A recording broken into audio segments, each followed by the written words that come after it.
Polavaram project గురించి మాట్లాడే హక్కు బాబుకు లేదన్నారు ఏపీ మంత్రి అంబటి రాంబాబు.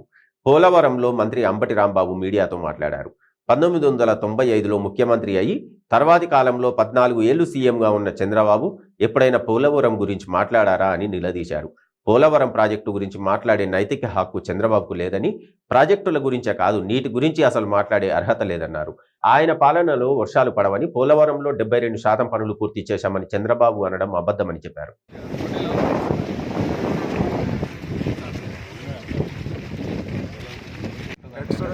అటుపక్క మరి అది డెప్త్ తగ్గిపోతుంది కదా, డెప్త్ స్టోరేజ్ ఎంత డెప్త్ స్టోరేజ్ రావచ్చు.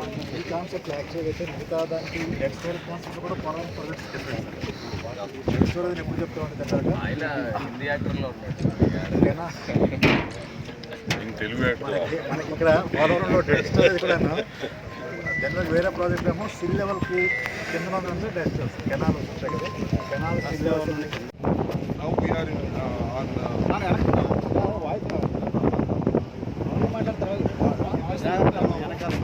ప్రస్తుతం అప్పర్ కాఫర్ డ్యామ్ మీద ఉన్నాము. ఈ అప్పర్ కాఫర్ డ్యామ్ కూడా వైఎస్ఆర్ కాంగ్రెస్ పార్టీ కంప్లీట్ అయింది. సో నెక్స్ట్ మన వరదలు వచ్చినా సరే వాటర్ డ్యామ్ ఏదైతే డ్యామ్ కన్స్ట్రక్షన్ విలువ అంటే అంచనాలు, ఎంత అంచనాలు అప్పుడు వేసినటువంటి అంచనాలు 5,943.91 రూపాయలు కోట్లు. 5,943,91,000 ఇది టోటల్ అంచనా, ఆ రోజు వేసిన అంచనా. దానిలో వాళ్ళు ఖర్చు పెట్టింది ఎంత అంటే 3,591 కోట్ల రూపాయలు వాళ్ళు ఖర్చు పెట్టారు. దీన్ని లెక్కేసి 72 అంటాడు. ఈ లెక్క కూడా తప్పే, 60% ఆ లెక్క ప్రకారం వేసింది. అంటే అంచనా విలువ ఎప్పుడు 5,963 కోట్లు అయితే తర్వాత ఏం జరిగిందంటే కాలానుగుణంగా డిడిఆర్పి వాళ్ళు డిజైన్స్ ఇచ్చి కొత్త వాటిని యాడ్ చేసి దాని అంచనాలు పెంచేశారు. తప్పదు, అది తప్పని పరిస్థితుల్లో చేశారు. అప్పుడు ఎంత అయింది దాని విలువ? 7,422 కోట్ల రూపాయలు అయింది.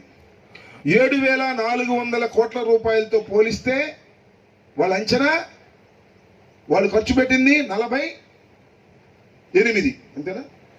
48 అవుతుంది. 48ని చంద్రబాబు నాయుడు గారు 72 అంటాడు. ఇంకోటి ఏంటంటే 7,422 కోట్ల రూపాయలు కూడా స్థిరం కాదు, ఇంకా పెరిగే అవకాశం ఉంటుంది. ఎందుకు పెరిగిద్ది? ఇదిగో ఈ కవర్స్ ఉన్నాయి, ఈ కవర్స్ పూర్తి చేయాలి. డయాఫ్రమ్ వాల్ ఉంది, డ్యామేజ్ అయింది అనుకోండి, మళ్ళా 400 కోట్ల నష్టం. నేను మనవి చేసేది ఏమిటంటే తెలివి తక్కువతనం వల్ల, తొందరపాటు వల్ల, అజ్ఞానం వల్ల చంద్రబాబు నాయుడు గారి పరిపాలనలో ఇంత నష్టం జరిగింది అనే విషయాన్ని ప్రజలు అర్థం చేసుకోవాలని మనవి చేస్తున్నాం. ఇదేదో జగన్మోహన్ రెడ్డి గారి మీద లేకపోతే వైఎస్ఆర్ ప్రభుత్వం మీద నోరు ఉందని చెప్పేసి, పత్రికలు ఉన్నాయని చెప్పేసి రాసేటటువంటి కార్యక్రమం చేస్తున్నారు. అది మాకు ఆవేదన చెందుతున్నటువంటి అంశమని మనం చేస్తున్నాం. మీ తప్పిదాల వలన ఇవాళ పోలవరం ప్రాజెక్టు కుంటుపడేటువంటి పరిస్థితి వస్తే మా తప్పిదాలు కాదు, జగన్మోహన్ రెడ్డి గారు లేకపోతే అంబటి రాంబాబు గారు, ఆయనకి తెలియదు, ఈయనకి తెలియదు, ఇలాంటి